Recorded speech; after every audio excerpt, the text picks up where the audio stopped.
Hi, my name is Claire Lee. I am 21 years old and I am a software engineer. Hi, my name is Luis Moraz. I'm 24 years old and I work as a junior data analyst. Our primary goal in completing our web application for the AT&T Data for Diplomas competition was to create an intuitive and user-friendly web application in which the end user can use our tool to determine major underlying causes preventing certain cohorts from graduating. Our application establishes the magnitude of the problem by identifying underperforming cohorts and highlighting important variables that help determine the graduation rate of the given cohort.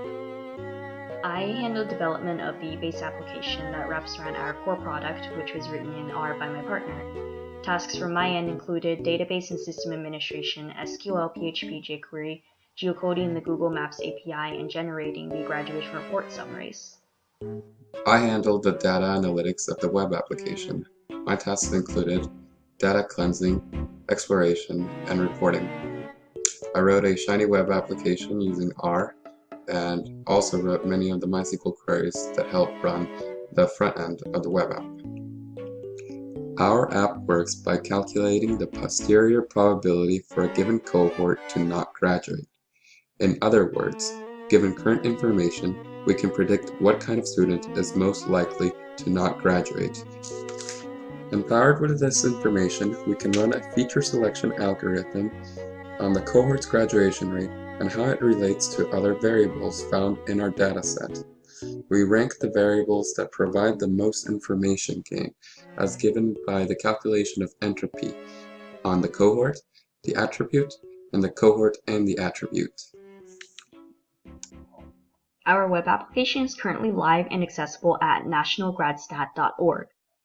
When you first open the application, as you can see, there are two modes available. Mode 1 will generate a standard report on a single location and give you a breakdown of the different cohorts within that district and their graduation rates.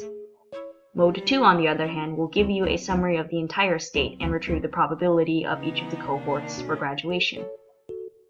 Let's start with taking a look at San Diego Unified District in California. From here, all of these locations are being populated by a MySQL database that we created in the back end. You can select the state of California and then go down to San Diego Unified. Once we select it, it will jump to that location on the Google Maps API and reverse geocode that location. From here, since we have selected Mode 1, we can generate a standard report using this location. Here we have the graduation report for San Diego Unified. We can click on each cohort and see how they performed against the overall rate. Below, we have the posterior probabilities of each cohort. Here, it's suggested that we take a look at ECD rate. Here we have the important variables in California related to ECD rate. We see both grad and census data is accounted for. Let's consider MHI rate, LEP rate, and MWH rate in our linear regression models. Univariate, bivariate, and multivariate. The results are in, and we discovered that MHI rate and LEP rate are highly significant, with an adjusted R-squared value of 0.622. We can now implement supplemental English instruction to Hispanic students with limited English proficiency and expect the rate of ECD to improve.